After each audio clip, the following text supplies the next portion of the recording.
Noite, pessoal. Tudo bem? Vamos ver se todos me ouvem. E Márcia Campos, olá. Tudo bem? Vamos pôr mais pertinho. Eu acho que é melhor eu pôr o meu... Deixa eu desligar o Bluetooth aqui. Vou pôr um foninho para falar oi para todo mundo aqui. Miriane. Hoje a gente vai falar de um assunto muito legal. Deixa eu aqui desligar o dente azul daqui para ligar ele aqui. Voltou. Então agora eu posso ouvir, creio eu. Miriane, tudo bem? Miriane, hoje a gente vai falar sobre crises convulsivas não epiléticas. E aqui tem... aqui. Miriane já está aqui.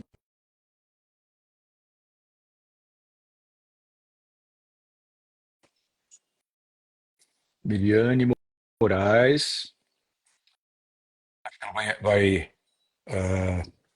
se juntar a nós agora já. Oi! Oi, doutor, boa noite. Bom, Que bom participar aqui na live com o doutor. Obrigada por permitir a participação na live com assuntos que eu gostaria muito de conversar mais, de saber, e tenho muitas dúvidas. legal. Eu acho que eu também tenho muita dúvida. Também um assunto que eu queria conversar e eu estava esperando que você me explicasse tudo aqui. Ah, não, Olha só. o doutor hoje vai ser um entrevistado. É você o entrevistado, é? Oba, não sabia. Aqui, estou falando um oi para um monte de gente, Miriane. E aí eu Ah, aproveito para falar aqui que o assunto de hoje, então, que a gente vai falar de crises convulsivas, né?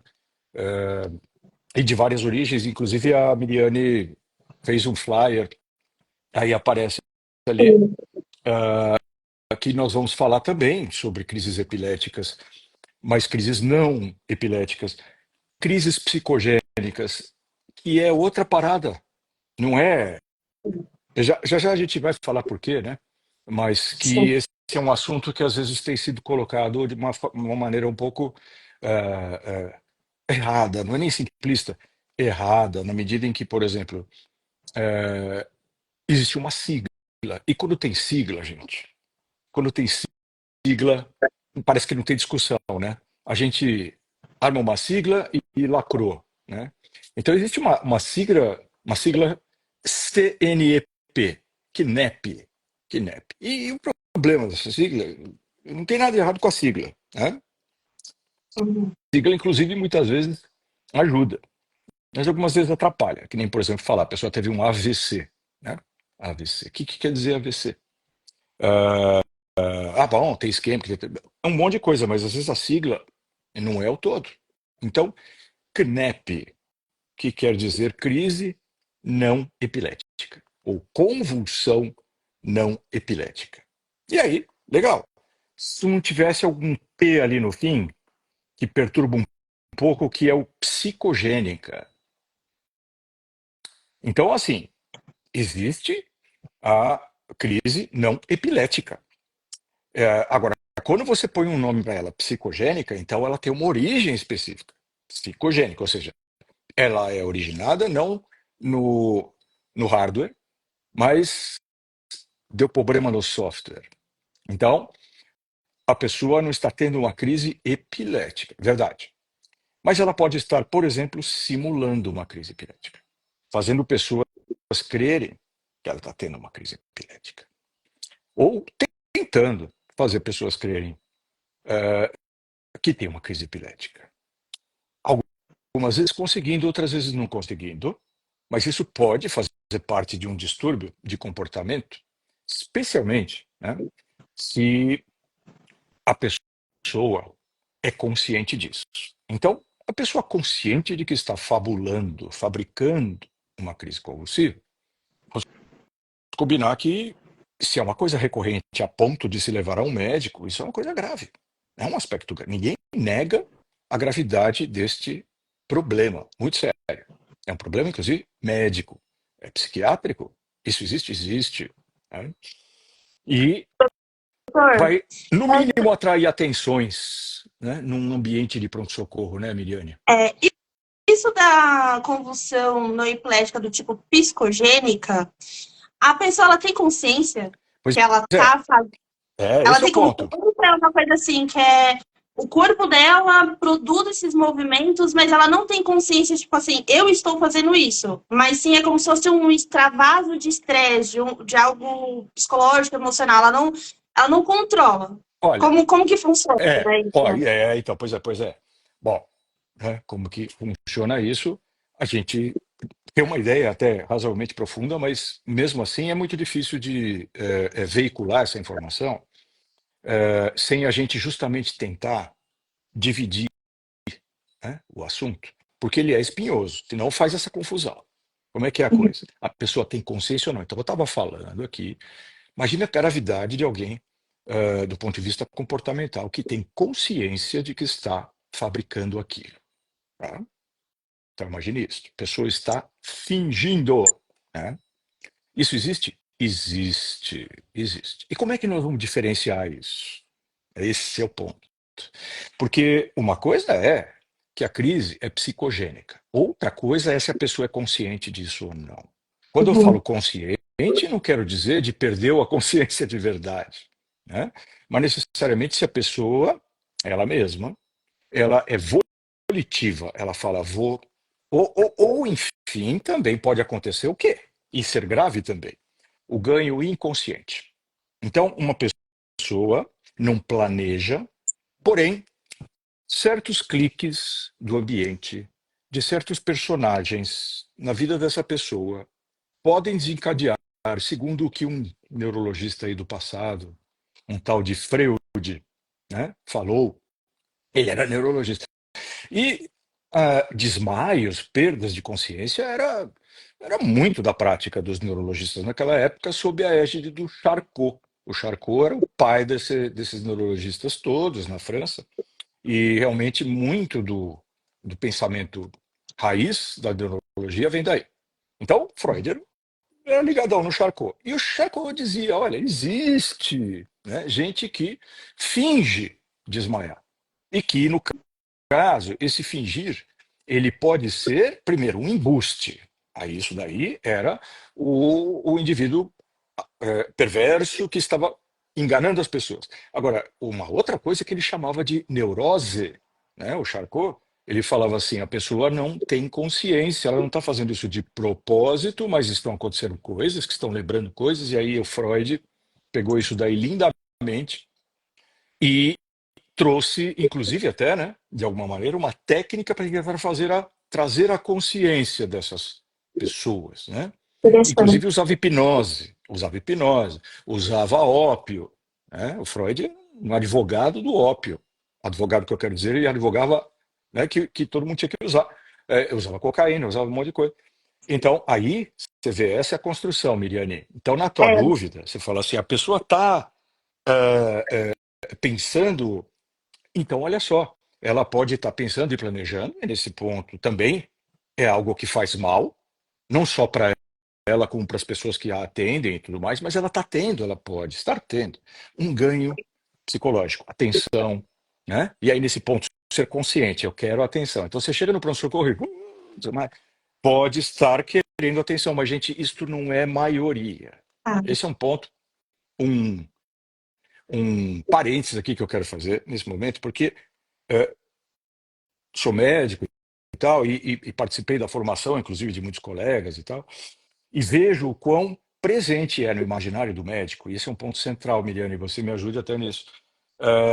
Muitas das vezes parece que alguém num pronto-socorro pode estar precisando convencer o médico de que ele está doente, e o médico, né, crendo isso, não pode chegar muito perto, não pode se mostrar muito empático, porque vai que essa pessoa está querendo abusar, né? Isso existe? Existe. Infelizmente existe, e muito. Então, é possível, às vezes, que o médico, a médica estejam defensivos quando veem alguém perder consciência, por exemplo. Será que está fingindo? Será que não está? Então, aqui nós vamos falar disso, né? Assim, situações em que isso pode estar acontecendo, mas, gente, isso é minoria, isso não pode servir de exemplo É para você minoria, pautar a sua vida como médico. Isso que é eu quero dizer. minoria no É, diagnóstico realmente, que realmente o paciente tenha isso. é. Mas talvez seja a maioria, a grande das vezes que os médicos no pronto-socorro Isso, verdade. é, Atuam dessa maneira e acham que a pessoa é perfeita. Isso que eu. assim, assim como Exatamente. aconteceu Você comigo. vê, Antes, ainda bem que nós combinamos antes, né? Olha só, valeu a pena a gente combinar tudo. Combinamos nada, gente. Nós estamos aqui é, falando de improviso, tá? eu, É. assim, talvez não sejam todas as pessoas que estejam aqui na live me conheçam. Meu nome é Miriane, eu tenho desautonomia do tipo síndrome vasovagal, hipotensão ortostática, taquicardizante, né, que a gente chama de POTS, e também fui diagnosticada, sou paciente do Dr. Roberto, e fui diagnosticada pelo doutor com a síndrome de Ehlers-Danlos e com a convulsão não epilética do tipo síncope convulsiva. Então, é a síncope seguida da convulsão. Boa. E antes de chegar no doutor, eu tive episódios de convulsão que eu parei no pronto-socorro, porque era contínuo, né? E anteriormente só tinha o diagnóstico de síndrome vasovagal e ficava muito confusa, porque falaram assim, a síndrome vasovagal pode dar, às vezes, um movimento clônico, ou tônico-clônico, eu não lembro exatamente se é só o tônico ou só o clônico. E aí você está tendo um movimento clônico, uma descarga adrenérgica no corpo, mas não é convulsão. Aí depois, quando eu tive essas crises, falaram assim, isso tá fugindo do vasovagal. Só que quando cheguei no hospital e passei ali internado quase 2 semanas, fizeram exame, por exemplo, o eletroencefalograma, outros exames da cabeça, imagem, e nada constava. E aí chega numa coisa que assim, quando nada consta nos exames, para alguns médicos, para mim, pronto-socorro, é assim, nada consta, só pode ser psicológico, só pode ser psicogênico.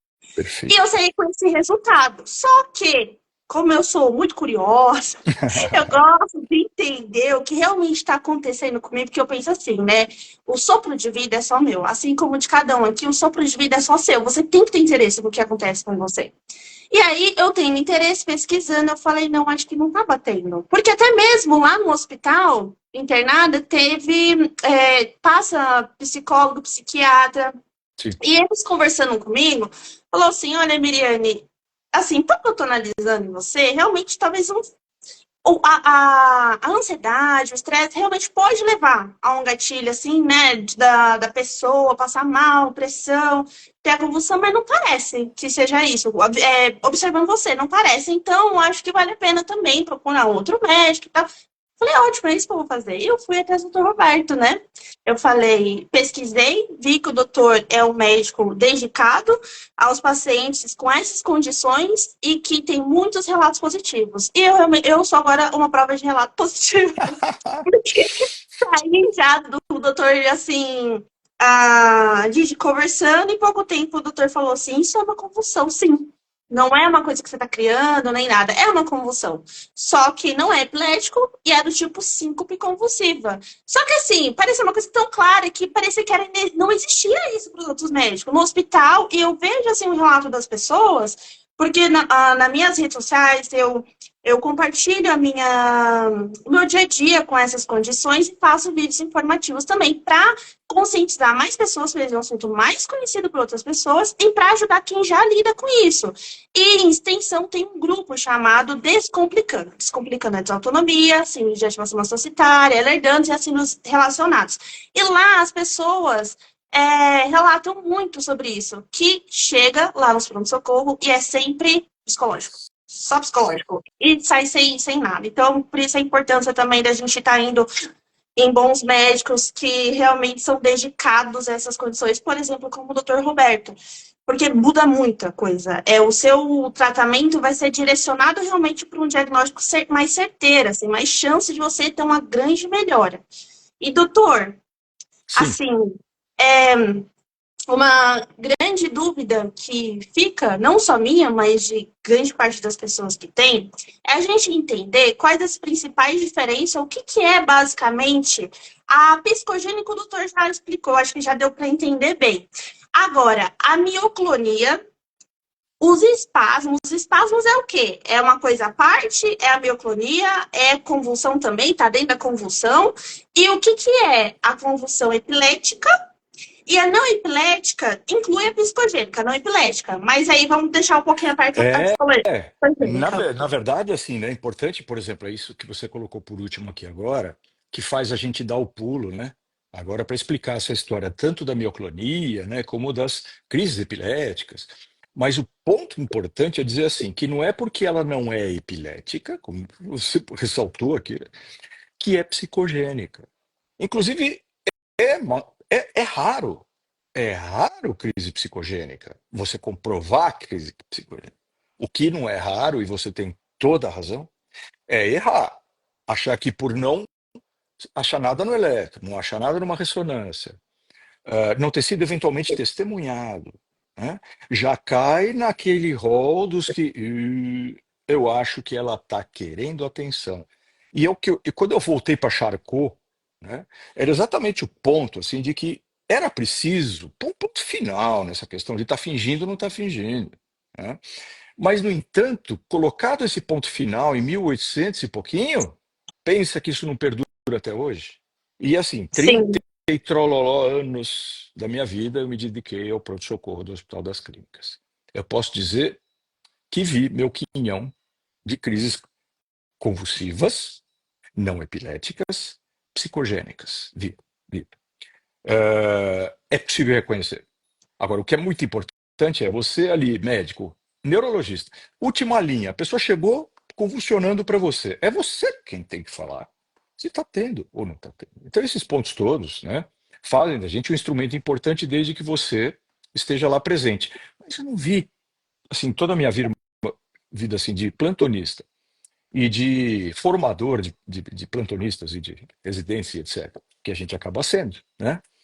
Fazendo o Doppler, estudando a cabeça, o fluxo, vendo o tilt test junto. Poucos casos aonde foi possível comprovar a psicogenicidade e casos graves. E quando eu falo grave, assim, a pessoa, você pensa assim, ah, mas ela está fingindo, então ela não, ela morrer, ela não vai, né, doutor? Ah, não, é grave. Porque essa pessoa pode não estar morrendo por causa da epilepsia, que ela está fingindo, entre aspas, que inclusive ela está fazendo isso até inconscientemente. Mas, né, a pessoa está dentro do pronto-socorro de alta complexidade. Se alguém compra aquela história, já vai remédio na veia. Então essas pessoas, elas se submetem muitas das vezes a procedimento, inclusive até procedimento cirúrgico. Isso já aconteceu, documentado. Procedimento cirúrgico para tirar uma suposta crise epilética, psicogênica. Não, aí no caso não era, e depois se viu que era psicogênica, porque já não estava com os dois meu hipocampos. Deus. Olha Sim.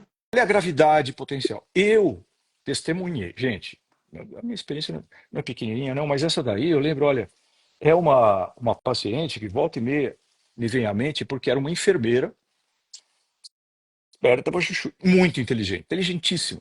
E essa enfermeira, ela tinha, o diagnóstico meu foi síndrome de Munchausen. Então vocês imaginam, eu que aqui, como a Miriane mesmo, foi vasculhar, muita coisa ligada à desautonomia, muito do meu tratamento também tem a ver com doenças funcionais. Né, a gente atua na neuropsiquiatria, atua na questão do sistema nervoso autônomo e todas as bizarrices que eu aqui brinco dizendo que é a neuroesquisitologia, né? Tem isso, é verdade. Mas eu advogando ali para um aluno dizendo assim, querido, cuidado com este caso, é um Munchausen.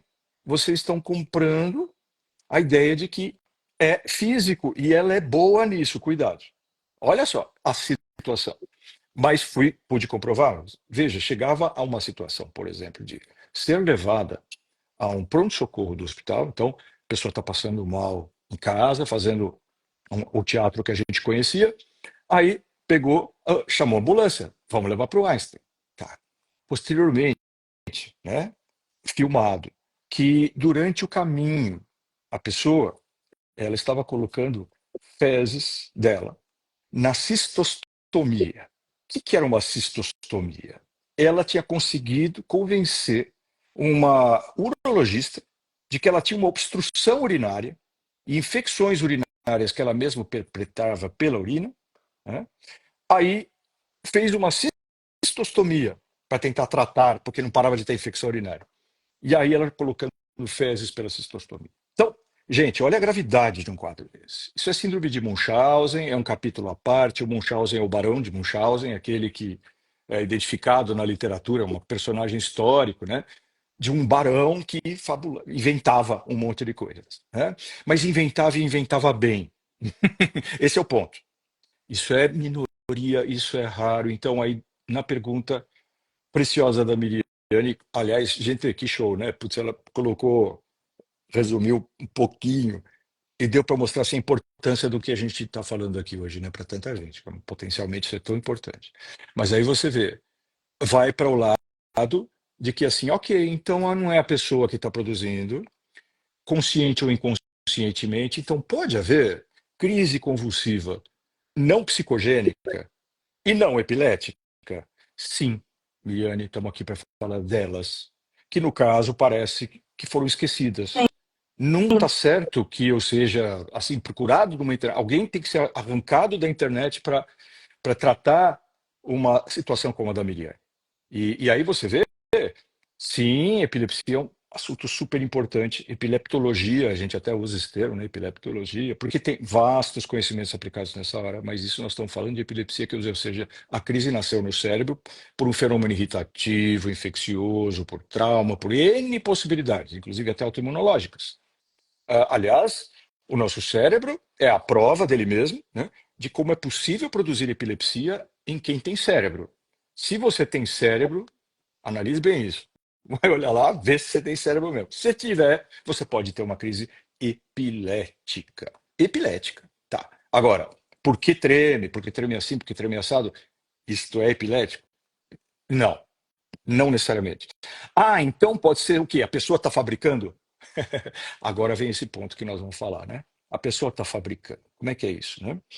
Que no fim das contas, isso que essa pergunta da Miriane é assim. Então, quer dizer, alguém não está querendo enganar ninguém, consciente ou inconscientemente, e está tendo algo que faz com que pessoas de cuidadores, profissionais de saúde, paramédicos e tanta gente identifique como crise convulsiva. E essa palavra é isso, crise convulsiva. Então, o que é crise convulsiva? É a pessoa não tem controle, os movimentos coordenados ou não coordenados do corpo são repetitivos, às expensas até, né, de objetos que possam estar próximos. Então, se tiver alguma coisa próxima, pode se machucar. Se estiver de pé, cai no chão, perde consciência, mas a consciência não é pré-requisito para dizer se é convulsivo ou não. Então, você pode ter crise convulsiva consciente. Pode! Nossa, doutor, Pode, isso pode. é uma das coisas assim que talvez mais É incrível isso. gera uma dúvida, uma angústia nas pessoas assim, porque falam que não, muitas vezes a gente escuta de médicos que não existe convulsão com consciência. Só que existe, né? Existe. Com consciência. Então, por exemplo, aí nós vamos voltar lá para o Charcot mesmo. Volta lá para o Charcot, né? Era conhecido, eles chamavam isso de grand mal, ou grande mal. Quer dizer, perda de consciência e crise convulsiva. Grand mal, né? O petit mal era o quê? Era a ausência. Então, na ausência, a consciência foi embora, a ausência. Mas a pessoa está de olho aberto, fazendo movimentos repetitivos, piscando o olho, por exemplo, e deglutindo.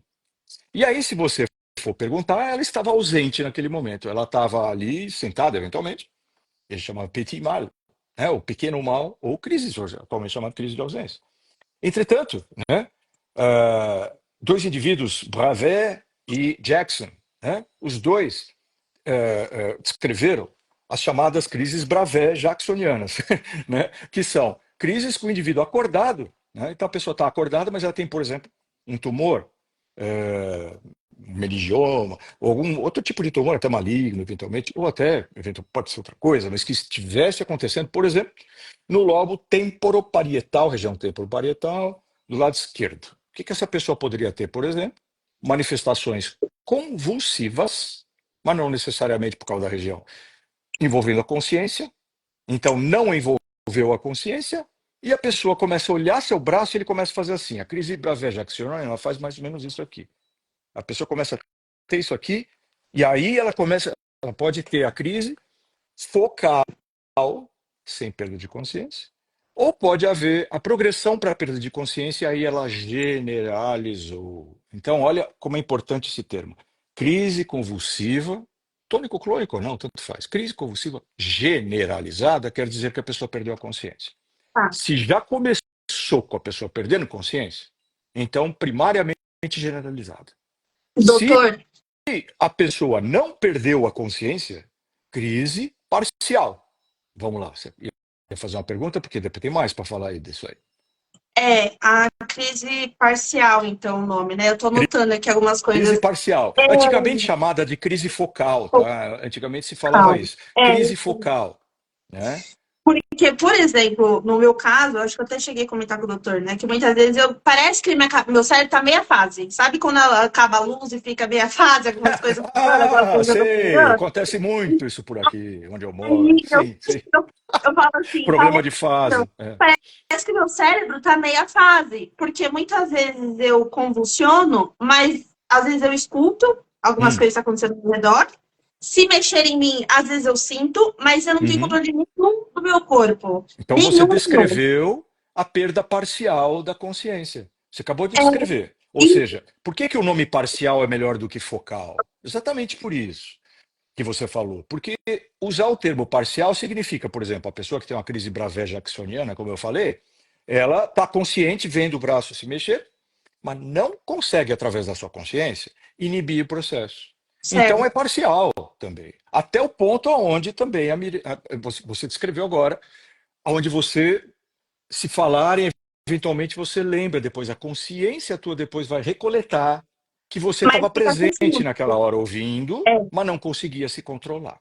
Tá, isso aí. mas muitas vezes também fica confuso. Por exemplo, posso ter uma crise e aí, no momento, eu posso ter uma noção que eu tenho alguém falando próximo, mas depois, quando eu desperto completamente, às vezes eu não me lembro por completo, perfeitamente do que estavam falando ou o que aconteceu e tudo. Tanto que eu costumo muitas vezes se assustar, porque Uhum. às vezes alguém da família tá ajudando, você acorda todo mundo assim, né? Te olhando e você não estava tendo noção e regulando nada. E uma das Isso. coisas nessas crises, e tudo isso, doutor, que me acontece, também acontece com muitas pessoas, né? E com pessoas que eu tenho contato nesses grupos, por exemplo, que a gente faz toda uma troca de informação também de ter essa coisa de ficar meia fase e muitas vezes ter um longo período de crise. Só que essa crise, às vezes, é vai e volta. Então, assim, tem um período de crise, aí você volta, parece que retorna, aí daqui a pouco volta de novo. E, às vezes, isso pode até levar uma hora com a pessoa nessa coisa. E por que isso realmente acontece? E por que acontece? Tem alguma coisa que a gente pode fazer para tentar evitar? Porque, assim, por exemplo, o doutor deu uma das dicas, né, que é importante, não ter nada na cabeça para não ficar criando aquela coisa de deixar a cabeça para cima, né, da linha. Mas eu posso dizer assim que às vezes acontece, mesmo sem nada, deitada na cama, a crise vir, ela continuar até o momento que parece que bombeou sangue suficiente no meu cérebro e parou. E aí eu volto, ok? E Pronto, às vezes pronto, volto. pronto. Isso. E Pronto, às vezes pronto. volto também em questão da Ponto. fala. Ó. Eu vou Então, deixar do pessoal, depois não, eu não, falo da não, não, fala. não, mas é assim, é que eu quis flagrar esse ponto que você falou assim, de repente eu sinto como se estivesse bombeando sangue para o meu cérebro, e aí, né, eu passo a lembrar, passo a ter consciência de tudo. Então, o ponto do que é integral ou parcial depende do gatilho. Então, essa que é a questão. Então, a gente estava falando aqui, né, de crise epilética. Então, portanto, de um fenômeno nascido no cérebro, por conta de uma irritação, por conta de alguma questão, ou até, algumas das vezes, idiopática, né? A gente, mesmo na área da ressonância magnética e etc e tal, chega nos tais 30% de epilepsia onde você não identifica a causa que a gente chama de idiopática. E é a mais comum, né? Muito bem. Então, não é porque não achou no elétrico, não tem uma crise epilética. Entretanto, na epilepsia, você pode perder ou não a consciência, assim como na crise não epilética, você pode perder ou não a consciência. Então, o que determina na crise epilética se perdeu a consciência é a magnitude do processo envolvendo o córtex cerebral. Ou, e que eu chamo de envolver, quer dizer, não é que necessariamente vai perturbar o córtex cerebral, mas vai desconectar o córtex cerebral do restante da atividade do corpo. Então, no caso epilética, vamos dizer, secundariamente generalizada. Generalizada você já sabe agora, quer dizer, perdeu a consciência. Então, aí a pessoa está lá, Bravé jacksoniana, consciência presente. De repente, apagou. E a pessoa acorda e não consegue lembrar, claro, porque se perdeu a consciência, não tem como lembrar, né? Do período em que esteve confinada, vamos dizer assim, à epilepsia, à crise epilética. Então a pessoa tem essa lacuna sem a lembrança. Não tem como lembrar, porque apagou a consciência, gente. Tá. A pessoa pode falar assim: um dia eu estive em coma e eu lembro dos médicos falando, desculpa, então não estava em coma. Não, mas olha, outra coisa é a síndrome do homem encarcerado, síndrome da mulher encarcerada, assunto para uma outra, né? Porque tem assuntos interessantíssimos aqui. A gente pode até convidar uma pessoa que pode nos ajudar muito nisso. E já escreveu livro sobre o assunto. Depois, se vocês tiverem interesse, eu falo. Se vocês quiserem, me lembrem. No final, para falar o livro desta pessoa, foi minha paciente, e que, inclusive, ela tem alguns livros onde ela conta sobre a síndrome da pessoa encarcerada. Ou seja, ela está consciente lá dentro, mas o corpo dela não mexe. No caso dela, só a pálpebra sob seu comando, né? E a gente conseguiu descobrir que ela estava aí. E isso, é claro, é raro, não é o típico, mas ilustra uma outra história, onde você tem a consciência preservada, mas o corpo não obedece. Então, isso é meritório de uma outra live. Aqui nós estamos falando do contrário. O contrário é o corpo não obedece, né? Mas não obedece fazendo uma coisa. E o que é essa coisa que ele faz? Convulsão. Então, o que define convulsão é convulsionamento do corpo. O corpo se contorce, se estica, se flete. E aí, no caso, pode ter ou não a consciência. No caso de haver uma manifestação tipo essa que eu acabei de mostrar, envolvendo o corpo todo, muitas vezes é onde a pessoa com recoleção parcial da consciência, tendo crise não epilética, não psicogênica, pode lembrar de parte, e depois, quando ela não lembra, pode ser que ela tenha tido, aí sim, uma convulsão dessas que sacode o corpo todo e alguém viu e contou para ela.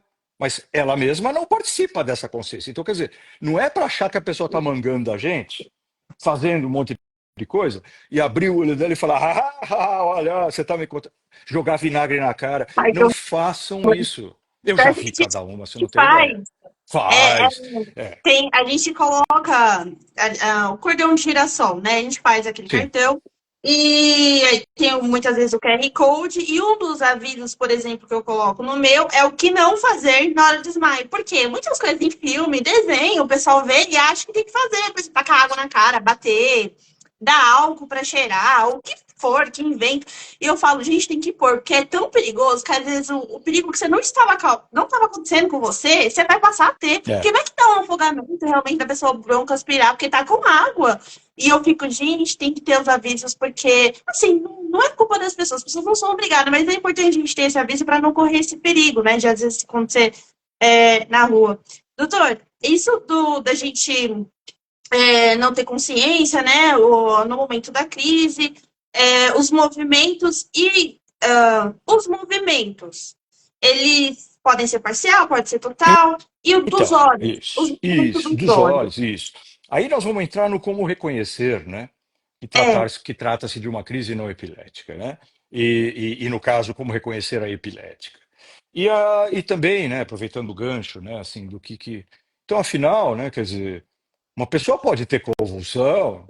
Meu Deus, eu pensei que eu tinha que ser epilética para ter convulsão. Agora, primeiro, o Roberto aqui falou que qualquer pessoa que basta ter cérebro pode ter um ataque epilético. Isso é verdade. Se a gente injetar penicilina no cérebro de qualquer pessoa, ela vai ter crise epilética. É isso que eu quero dizer, tá?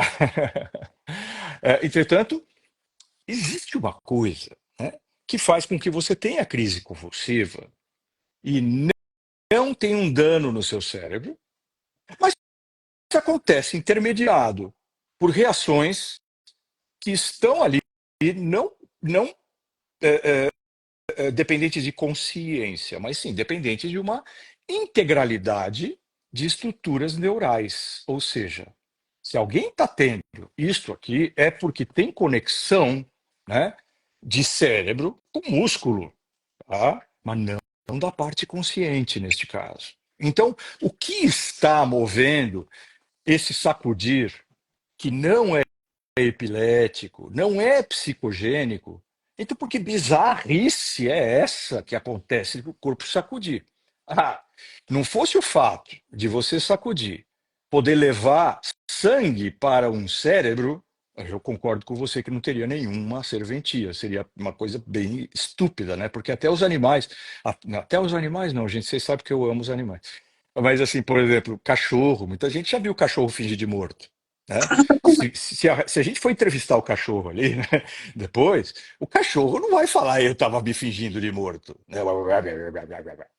O que está impresso no cérebro do cachorro é a atuação salvacional em que, havendo um colapso mediado por um sistema vasovagal, e agora você me entende, né? Então tem um sistema vasovagal que, se tudo mais falhar, ele te desmaia. Você perde a consciência e o teu inimigo pode comprar a história e te largar, como eu já vi acontecer com uma cachorrinha minha, que era muito esperta, né? Então, essa coisa imprintada dentro do circuito é um mecanismo salvacional, né? Ou seja, o treco é tão acima da minha possibilidade que eu desmaio. Vocês veem isso até em cinema, em filme, em tudo, né? A gente desmaiar de susto. É isso.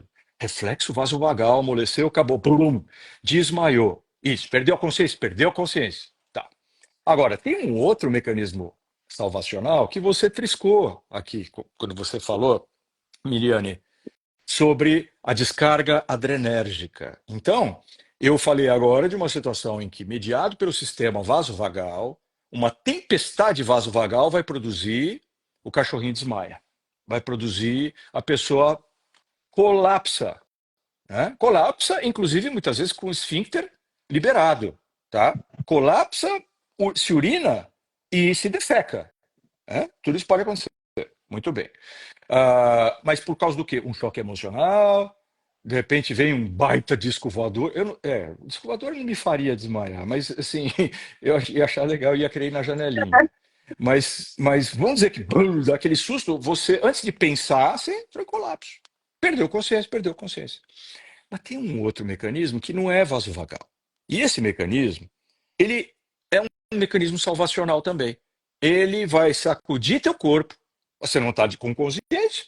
Ou se você está, tanto faz, você não está se comandando.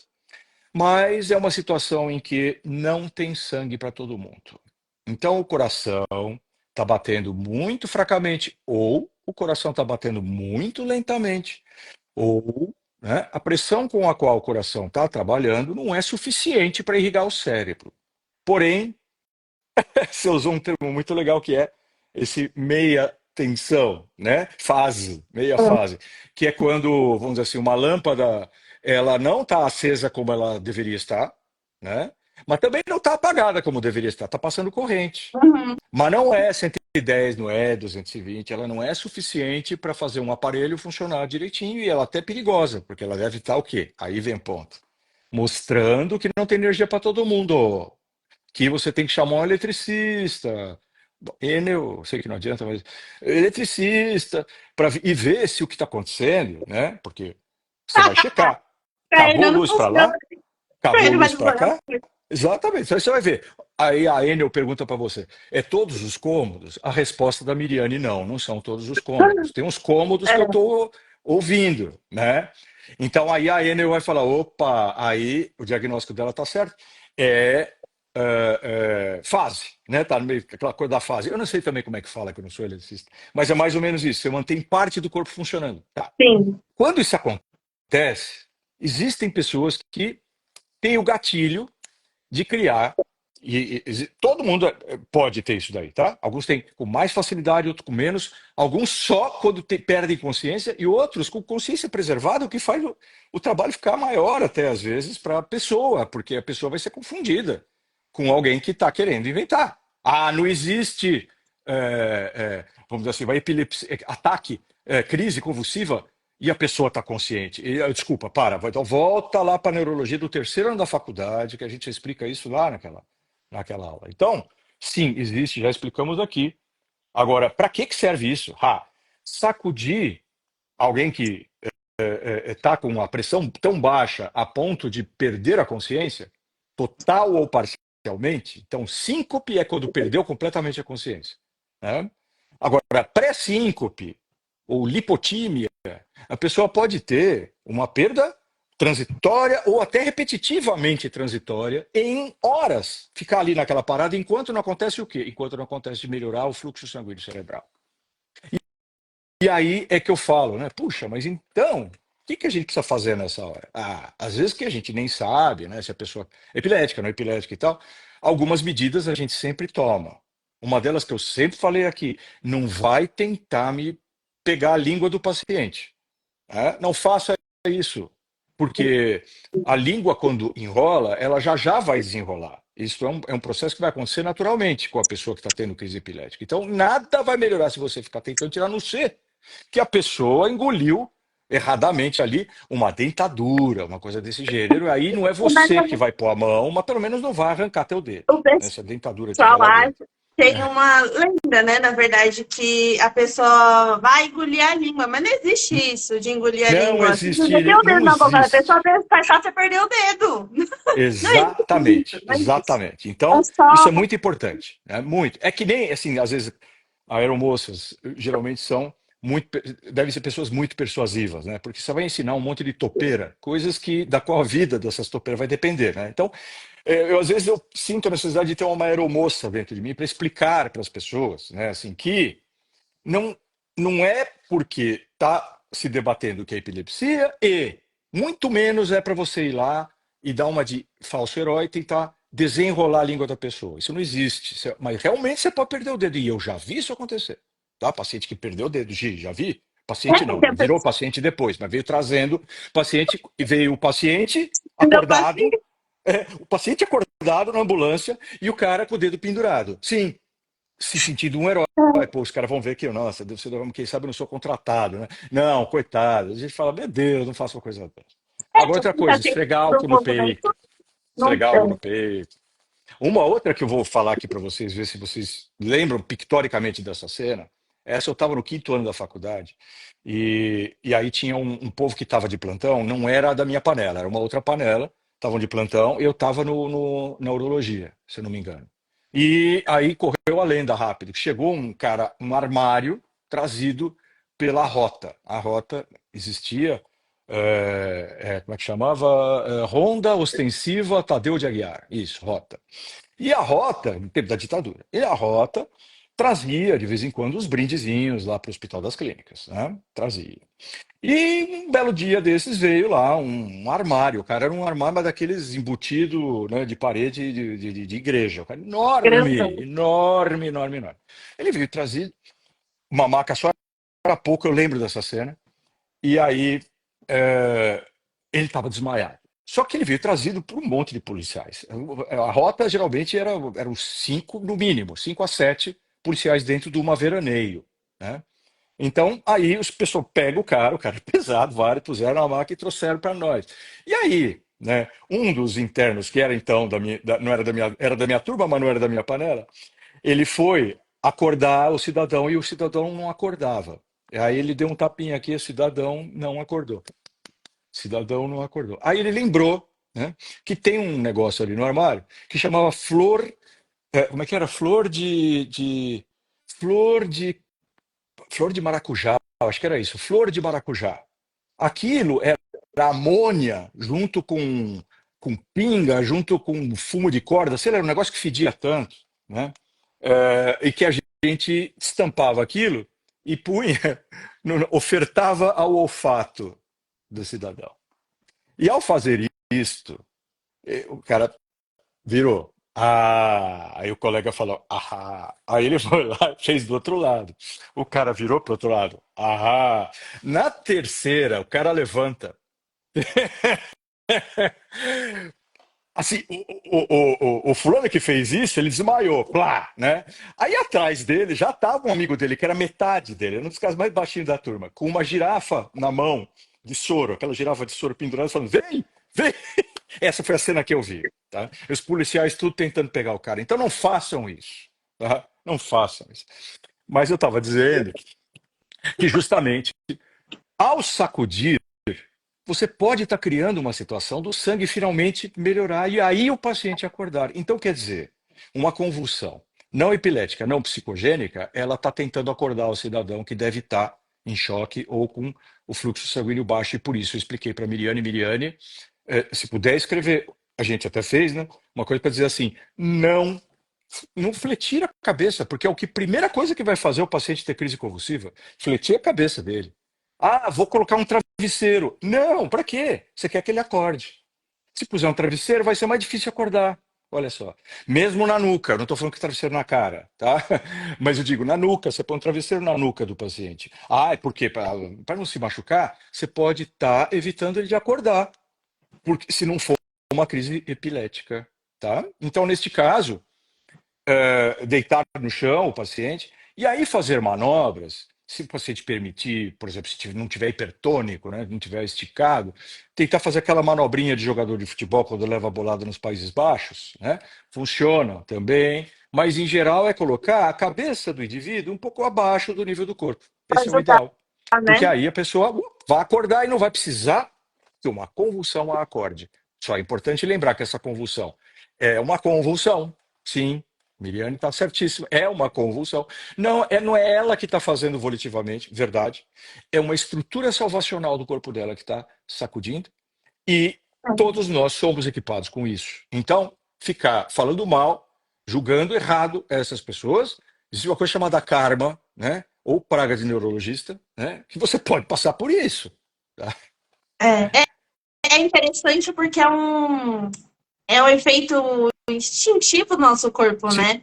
E às vezes o pessoal, porque tanto o desmaio e esse tipo de convulsão é uma coisa que, por exemplo, sua pressão tá muito baixa, e até a pressão é meio. Eu acho que o doutor chegou a comentar em alguma das suas lives sobre a questão da pressão, né? Porque às vezes é meio relativa Oh, essa coisa de número, né? Engana um pouquinho, principalmente na desautonomia. é. O seu corpo vai lá e te desliga. Por isso você cai, desmaia, desliga você, você fica numa posição que o sangue consegue voltar correndo para tua cabeça Pronto. e Isso você aí. voltar. E a convulsão é coisa de bombear, para ajudar a bombear o sangue para o teu cérebro, né?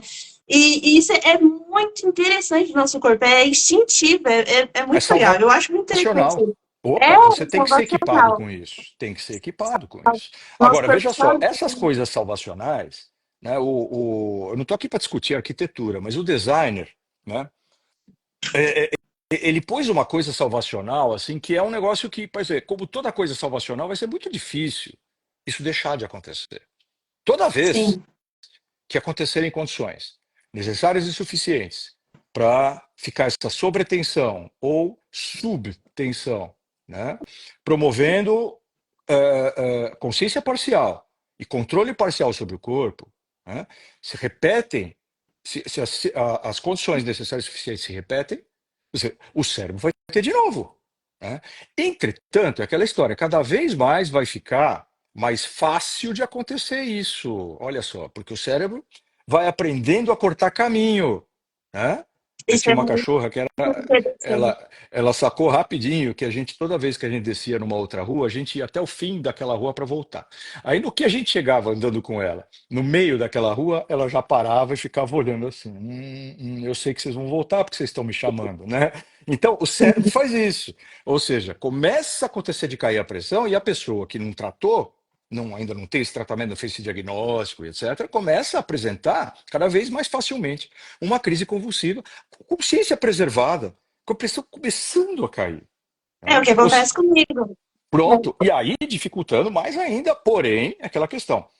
ah, Se você tentar, através dos mecanismos conhecidos, facultados ao médico, né, inibir isso, você vai ter dificuldade. Então, por exemplo, vamos dar anticonvulsivante, começa com A, termina com Z. Né? Você vai tentar todos e vai continuar tendo. Né? Porque não depende de atuação de anticonvulsivante antiepilético. Né? Não é epilepsia. Então, se você vai usar antiepilético, não vai ter chance. Certo. E nem um montão. Ó, o que você mais vê por aí, infelizmente assim, né? O que você mais vê por aí deve ser crise convulsiva não epilética, não psicogênica, sendo tratada como crise epilética, não resolvendo, mas tomando um monte de remédio. Eu mesmo vi isso muito, continuo vendo, Muito né? falado, assim. Então, Doutor, é salvacional. E por ser salvacional, ela é tão preservada que é tão difícil a gente querer combater isso. sim. E a questão do olho, da visão, Hum, porque Isso. até mesmo nessas crises, às vezes acontece da pessoa, por exemplo, eu, ficar com o olho fechado, e às vezes meu olho abre e fica tremendo, e ele fica para cima, fica como se fosse olhando Perfeito. para cima, e meu olho treme, e também fica fechado. Só que também tem essa coisa de, se a pessoa está com o olho fechado, é psicogênico, né? Porque tem isso também, essa definição. É isso mesmo? Ou a gente pode Não. sim acontecer de ficar com o olho fechado e às vezes abrir, às vezes fechar, às vezes o meu olho também, eu acho que não sei desse movimento, a minha família fala que às vezes o meu olho dá uma movimentada. Isso. Então, olha, é assim, a questão do olhar, os olhos são a janela do inconsciente, né? Então, assim, as pessoas tentam muito se comunicar pelos olhos, instintivamente e tal. Então, a pessoa estar com os olhos fechados simboliza muitas das vezes que ela não quer que a sua alma seja prescrutada, né? Ela não quer, ela está fechando a cortina, vamos dizer assim, né? Isso pode acontecer até por volitividade, a pessoa de ficar de olho fechado e está fingindo, isso pode acontecer. E o olho está fazendo assim, então quer dizer que está mentindo? Não, não, não. Olho fechado pode ser voluntário, mas pode ser involuntário. Então, o involuntário, o olho fechar involuntariamente, né, é muito comum. E assim, principalmente quando você perde o tônus muscular. Então, perder o tônus muscular num desmaio, a pessoa fecha o olho. Não porque ela está forçando, ela fecha o olho porque o tônus apagou. Então, o tônus desligou, e aí a tendência natural vai ser o olho, a pálpebra pesar e fechar. Muito bem. E nessa hora, se você levantar o olhinho da pessoa, vai ser fácil de abrir, mas você vai ver a menina dos olhos, né, a pupila, desviada para cima. Esse é o chamado sinal de Bell, né? Então, ao fazer isso daqui, se o olho estiver fechado, você vai ver para cima e outra. O sinal de Bell é quando a pessoa tem uma paralisia de um lado, você vai lá, abre o olho do paciente, ele está consciente, né? Paralisia facial, não é da cabeça, não é da consciência. Aí você faz assim, aí a pessoa tenta fechar o olho, se é do lado paralisado, você não vai ver força, mas você vai ver o olhinho desviar para cima. Esse é o sinal de Bell, né? Então, no caso, a pessoa com perda de consciência amolecida, ela pode ter o tal sinal de Bell porque ela está apagada, não tem tônus muscular. Uma pessoa pode estar tendo uma crise convulsiva e os olhos serem cerrados fortemente, não tão fortemente, mas em geral sim, isso pode acontecer. Tá? Então, quer dizer, o fato do olho estar fechado não quer dizer que não possa ser epilepsia, especialmente aí vem aquilo que você me perguntou, que eu já falo aqui de cara, a mioclonia. Então, na mioclonia é um tipo de crise convulsiva que pode ser epilética e pode não ser. Então, não é porque é mioclonia que é epilepsia. A mioclonia pode acontecer após uma parada cardiorrespiratória, ela pode acontecer por falta de cálcio no organismo, Pode ela pode acontecer acontecer. aquela, é, aquela coisa quando a gente está dormindo e do nada A dá como se fosse mioclonia do um sono, espasmo. mas É um assim, o tipo de que mioplania. define mioclonia? Mioclonia mio é músculo, clonos é uma atuação fásica. A atuação tônica é isso aqui, tônico, né? Eu fechei tonicamente, o tônus do fechar a minha mão. Agora, o fásico seria isso aqui, É o né? crônico.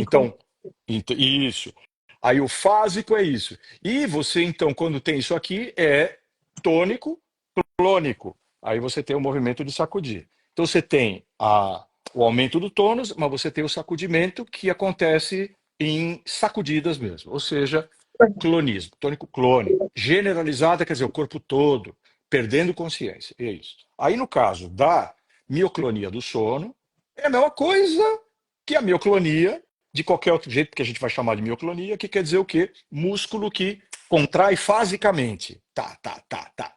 Então, mioclonia pode indicar tipos de epilepsia específicos, pode indicar uma situação clínica grave como um pós-parada, né? Pode ser que a mioclonia esteja acontecendo porque a pessoa tem hipocalcemia e começa a ter. Então, também é como uma epilepsia ou como um descontrole muscular que pode acontecer com ou sem a consciência.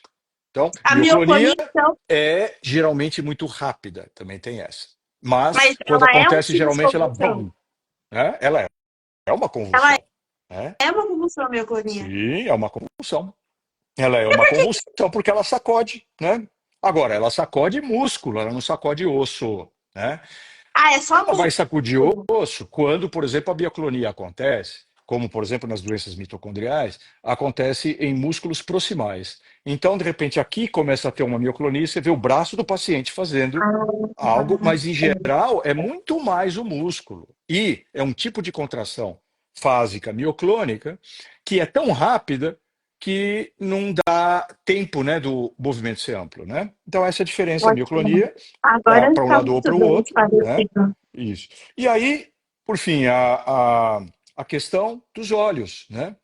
Então, como é que seria uma mioclonia nos olhos? Seria no caso não, os olhos, você vai ver que a contração dos músculos oculares vai fazer retração dos globos oculares. Então, retração mioclônica dos globos oculares é até mais raro de acontecer, mas o mais comum é mioclonia das pálpebras. É a pessoa fazer um piscamento e mal conseguindo abrir, né? Então, isso na verdade, a pessoa não consegue inibir, né? Então, por exemplo, às vezes a pessoa está lá com hipocalcemia e isso começa a acontecer. Mas isso também pode acontecer em algumas pessoas, ou seja, mioclonias podem também acontecer em pessoas que, por exemplo, estão tendo hiperventilação, né? Então, crises de hiperventilação vão dar o chamado fenômeno de Trousseau, que é muito parecido e muitas vezes indistinguível da hipocalcemia, né? Então, às vezes, a confusão, que eu já tive pacientes assim que colega meu filmou, meu colega meu que faz eletromiografia filmou para mim, me mandou, mostrando, olha, uma crise psicogênica.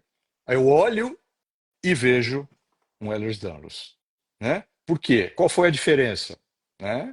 Olha, o cara é um tremendo professor de neurologia, e ele vendo e filmou para mim e falou: olha aqui, um Trousseau, esse paciente está fingindo, né? E eu vendo o mesmo filme, cheguei à conclusão que o paciente tinha Ehlers-Danlos. Qual que era a mioclonia que o paciente apresentava? Tinha uma distonia do queixo, mas, detalhe que o torcedor não viu, o queixo saía fora do lugar. Então, tá lá, para você dizer que a pessoa está fabulando, saiu o queixo do lugar, pode acontecer, pode, tal, mas veja, né? Aí, quando você olha o fenômeno de Trousseau, e lembrando que o fenômeno pode acontecer com hipotensão prolongada, né, aquilo era provavelmente um amálgama, né, de uma doença com hipermobilidade articular, juntamente com uma desautonomia. Então, aí eu vejo lá a paciente pálida, sudoreica, mãos enrijecidas, sem conseguir comandá-las, hiperventilando, tendo um ataque distônico no seu rosto, e deslocando a mandíbula e saindo do lugar. Ao ver isso, eu falei, tá, então, me parece claro aqui por que isso deu tanta confusão. Mas a paciente, depois que eu fiz o diagnóstico, né, aí ela me conta, né, que ela trabalhava ela era engenheira, isso, e trabalhava numa câmara em que era preciso, nessa câmara, se não me engano, a câmara foi construída de uma tal maneira que precisava que um técnico entrasse dentro de um determinado buraco e dentro de uma situação ali destravar alguma coisa.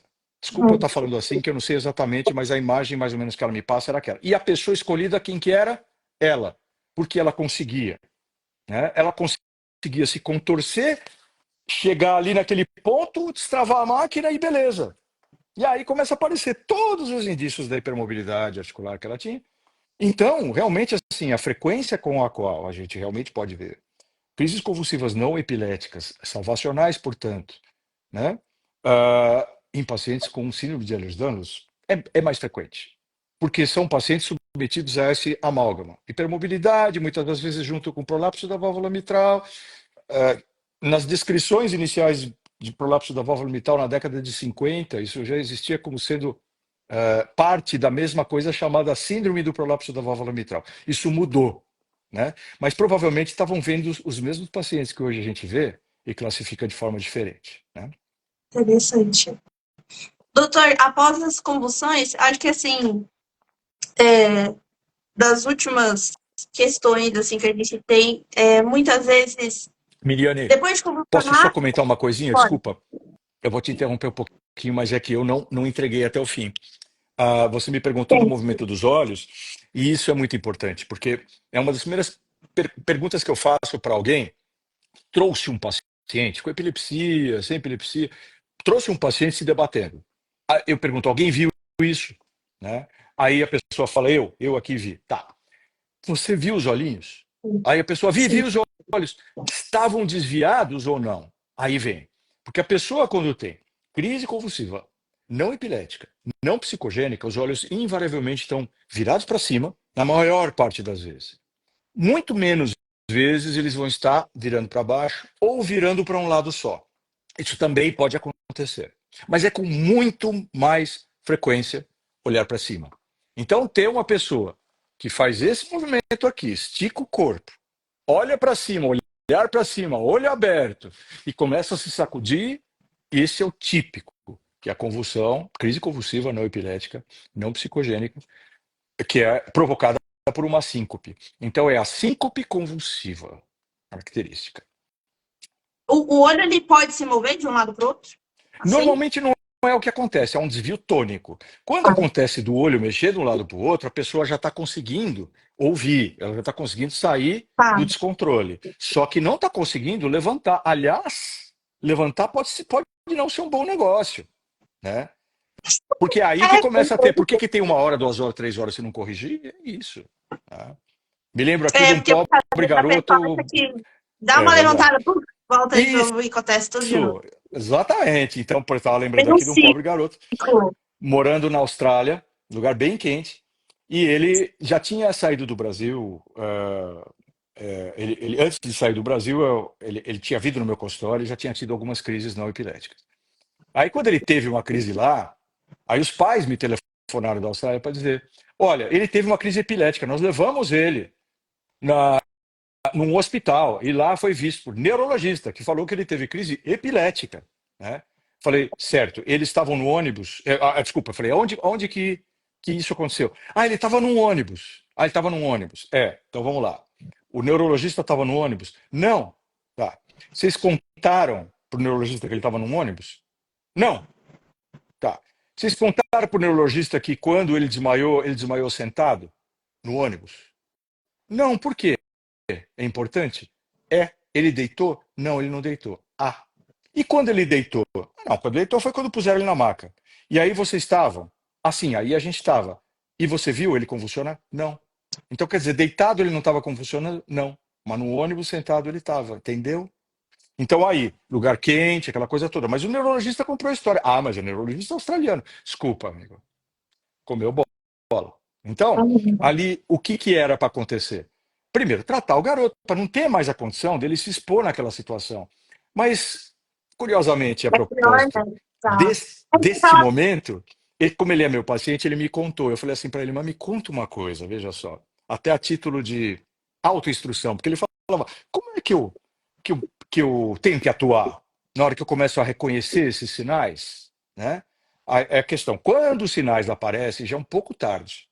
Você precisa desenvolver um pouco mais a sua habilidade de discernir que você já não estava bem naquele dia. A resposta dele, pô, você tem razão. Eu Eu acho tinha que a chave tido enxaqueca, a chave tá aí. Eu tinha tido enxaqueca no dia anterior, comi não sei o quê, tive diarreia a noite toda. Contou isso pro neurologista? Não, né? é, Entendeu? eu acho que a chave também é muito da gente É que a gente vai começando a aprender os gatilhos, assim, começa a observar. É realmente começar a voltar assim para si e observar mais o seu corpo, o que está acontecendo, o que você está fazendo. Porque diminuindo esses gatilhos, consequentemente, vai diminuindo as crises também. Sim. Ficar sentado, em pé, já aconteceu de eu convulsionar e estar na posição sentada, por exemplo, no carro e não conseguir me deitar. Demora Pronto. muito Ouçam mais isso. para voltar. Isso aí. Demora muito mais para voltar. Mas acontece também deitada. Eu não sei o que acontece, meu corpo tem dificuldade de levar pro cérebro, aí bombeia, aí ele para, não, acho que na hora que bombeou o sangue suficiente, meu cérebro parou. Isso. E isso depois das convulsões, se o doutor tiver um pouquinho mais de tempinho, só bem pouquinho, Vamos lá. sobre quando a gente, às vezes, após convulsão ou desmaio, voltar e a nossa fala fica meio. Tenta falar e Empastada. fica meio bananada e não consegue falar direito, mas volta. Volta daqui a um tempinho, mas isso acontece e às vezes assusta. E uma das coisas que provavelmente pode ser tema para outro momento, se for interessante para o doutor, é que eu vi dizer também sobre essa coisa da fala e ficar estranha. E pessoas que aconteceu isso, e teve aquela questão da síndrome do sotaque estrangeiro e pessoas que podem ter confundido isso com síndrome de sotaque estrangeiro. Isso acontece? Tem muita diferença? Então, às vezes é isso, né? Assim, sabe quando você dá corda para a pessoa e ela se enforca? Né? Isso acontece também. Quer dizer, dá muita informação e pouca direção, então, às vezes perturba bastante, perturba mais. Então, é aquela história. É, aquela piadinha, né? Que pega três médicos, foram caçar pato, né? E aí um era um patologista, perdão da coincidência. Um é patologista, o outro é clínico e o outro é cirurgião. Aí o patologista, primeiro que ia ser para atirar. Aí o pato voa e ele analisa, né? Olha, é um animal de penas amarelas. Entretanto, a gente sabe que marreco também pode ter esse tipo de pena. Por outro lado, também já o tom do quaquejar me lembra me lembra, eu acho que é um marrequinho. E eu acho e aí foi embora, né? Aí depois é o clínico, né? Aí o clínico, o pato começa a voar e o clínico fala assim: é um animal, tá voando, bate as asas poderosamente, né? Entretanto, não parece ser, né, um ganso. Mesma condição. Acho mais que. E foi embora. Aí o terceiro é o cirurgião que bateu algum negócio, vamos ver o que era, né? O ponto é que precisa fazer sentido. Então, o sentido salvacional faz com que benzodiazepínico que está sendo dado no pronto-socorro não funciona, na veia. Diazepam, não funciona. Ah, tirou a crise? Não, não tirou a crise. Tirou a crise do médico. O médico estava nervoso, ficou mais calmo. Mas o paciente continuou tendo crise convulsiva. Se parar agora, volta em seguida, né? Então, o ponto é que ela é refratária. Enquanto o animal não tiver salvo, ela vai continuar te perturbando. E cada vez mais rápido. Então, a chave para o tratamento era fazer sentido para você, Miriane. Porque senão dava o desespero, porque até que isso se reverta, o teu cérebro está aprendendo agora de novo um outro jeito de se relacionar com a hipotensão. Essa questão da fala, na verdade, foi trazido lá no questão dos grupos, né? É porque eu tô sendo também uma porta-voz, sabe? Para muitas pessoas que têm essas Que mesmas bom. condições que eu Uhum. e têm essas dúvidas. Mas a fala também acontece assim, eu não acho que eu tenho essa síndrome, essa Não, não condição, mas tem algumas pessoas tem lá que têm essa dúvida. Mas absolutamente. eu tenho noção que assim, eu acho que assim, mais falta de oxigenação, seu cérebro tá voltando, você vai falar, mas se a gente Tudo dá um vai tempinho para que a gente talento, volta, fala gente. Olha normal. só, vocês querem um exemplo? Eu vou dar um exemplo. Quem estava vivo aqui em 1998 sabe, né? Quem tinha vivo e tinha mais de 10 anos de idade, testemunhou uma situação de um jogador brasileiro na final contra a França que não ele teve um apagão, né? Entretanto, demorou para falarem que o que ele tinha tido, né? Falaram o quê? Ah, é uma crise epilética. Ele teve uma crise epilética. E eu, do sofá, dizendo assim: duvido, duvido, duvido. Duvido, duvido, duvido. J'ai duvido. J'ai duvidé, j'ai duvidé, j'ai affirmé. Não é porra nem disse, né? Mas foi exatamente o que fizeram o povo crer, que depois eu fiquei sabendo da real. Então a questão é, situações que podem provocar um reflexo vagal, pode ser susto, mas pode ser também refeição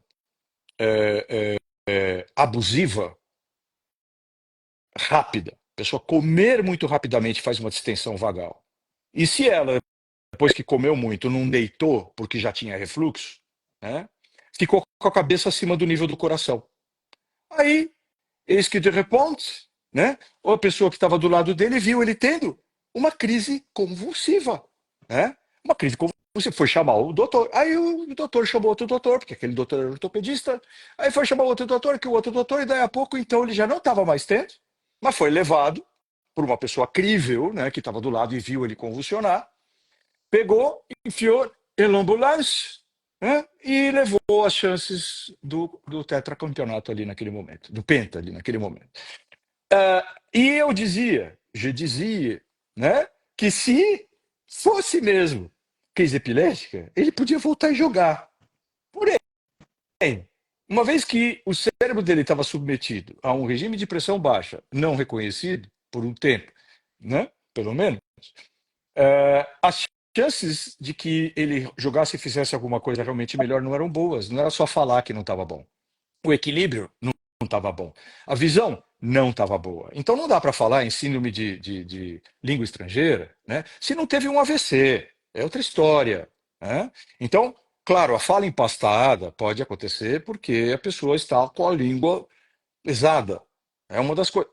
Toda a musculatura de gato que a gente tem no nosso corpo vai estar lentificada. Sabe por quê? Você já ouviu falar de musculatura de gato? Você vê o gatinho correndo, tchim, né? Ninguém pega, né? Mas ele para na esquina para lamber a patinha porque não tem mais energia. Enquanto o cachorro, né? Ele continua porque tem mais resistência, mas Nunca não tinha tem a observado mesma isso. velocidade. Não tem a mesma velocidade. Então a musculatura da deglutição, a musculatura dos olhos, então a musculatura elevadora das pálpebras, né? A musculatura da língua, toda ela é musculatura vermelha que gasta muita energia e se tiver faltando energia, é a primeira musculatura que vai apitar. Né? Como é Então que você vê faz uma parte. pessoa que acabou de desmaiar? Ela está como? Mole. Como é que é a pessoa que acabou de acordar de uma crise epilética? Avermelhada. Bom, Doutor, últimas duas coisas. Sobre o vômito que pode acontecer na convulsão e sobre o exame eletroencefalograma. O que acontece? Às vezes tem algumas pessoas, no meu não constou nada, né? Eu fiz o do sono agora recente, mas ainda não saiu o resultado, vamos esperar. Mas no eletroencefalograma, por exemplo, no meu não constou nada. E de algumas pessoas também acontece. Não acontecer nada, no primeiro custa nada, aí faz mais, por algum outro motivo, outros médicos pedem, não sei como é que funciona. E às vezes consta uma descarga elétrica. Mas assim, quando a gente vai ver, a pessoa realmente não tem epilepsia. Mas como que é? É assim, se constou descarga elétrica no cérebro, é epilepsia? não, nem Ou toda descarga condições elétrica epiléticas, é não epiléticas, epileptiforme. Não. também É, pode isso, acontecer o essa descarga elétrica. eletroencefalografista, o eletroencefalografista tem que dizer se aquilo é epileptogênico ou não. Porque, veja, se tem ou não, é, como você falou, atividade elétrica no cérebro, se não tem atividade elétrica no cérebro, a pessoa está morta, porque tem atividade elétrica no cérebro. Mas Ela não é eu falo epileptiforme. assim, é descarga Epileptiforme. elétrica, Não, epileptiforme. epileptiforme. Descarga elétrica você Epileptiforme. está tendo o tempo todo, porque você está viva. Muito bem. Então, os Certo. vivos, né, quando estão acordados, o eletroencefalograma vai mostrar uma atuação desincronizada. Neurônios pulsando e atuando com correntes difusas, dispersas, é a chamada atividade beta cerebral. Então é um ritmo desorganizado, mas esse é o normal. É um ritmo, então, rápido, né? E que no eletroencefalograma transparece com diversas derivações, algumas ondinhas um pouco maiores, outras um pouco menores, mas está refletindo uma atividade, vamos dizer assim, difusa do córtex cerebral. Quando a pessoa está dormindo, a partir do sono N3, enquanto ainda não é N3, N1, N2 ainda tem ritmos alfa, interpostos com fusos neuromusculares, mas quando chega no sono mais profundo, a atividade começa a ficar sincrônica, com ondas mais lentas. Então, isso a pessoa está dormindo, ou em coma, né? Mas está lá tendo atividades de ondas lentas. As descargas epileptiformes são de vários tipos, né? Mas, em geral, você vai ter, por exemplo, as mioclonias são espículas, né? A, Aí, no caso, por exemplo, quando o cérebro é tomado por espícula onda lenta pode ser pequeno mal ou ausência. Enfim, você tem várias descrições de ondas epileptiformes. Tá? E agora, tem uma coisa também que o meu professor, o saudoso professor de eletroencefalograma, eh, me mostrou ao vivo e a cores, né? Assim, quando você pega uma pessoa que vai fazer um eletroencefalograma e ela está em jejum, se você mandar ela ficar em jejum e não tomar nem água, 17% dessas pessoas vão ter uma atividade elétrica focal, em geral, no lobo temporal esquerdo, refletindo um alentecimento que um dia, na prática médica, já foi chamado, né, de disritmia cerebral. Né? Ou seja, cerebral, a hora que a turma fala, o médico me diagnosticou com disritmia. Disritmia para afastar de arritmia do coração e para dizer que o cara tinha alguma coisa. E naquela época, que não se sabia o que era isso daí, mas se sabia que não era epilepsia. Mas se dava o quê? Se dava comital L, ou se dava Gardenal, 2 anos. Em geral eram o quê? Eram adolescentes que chegavam em hipoglicemia, muitas das vezes, para fazer um eletroencefalograma, e 17% deles tinham uma alteração que tinha a ver com histórico de enxaqueca, de pressão baixa. Isso não é epilepsia, não é epileptiforme. Então, o eletro é um péssimo exame, né? Porque o que é um bom exame? De preferência, um bom exame é aquele que detecta se a pessoa tem um problema, ele não detecta se ela não tem um problema, mas o eletro já deu problema aí, né? O eletro já detectou coisa em quem não tem o problema. Tá. Mas ele sempre tem que detectar quando a pessoa tem o problema. Ih, já deu outro problema com o eletroencefalo. Tem gente que não tem alteração no eletroencefalograma e tem epilepsia. Aliás, quer saber? É o mais comum.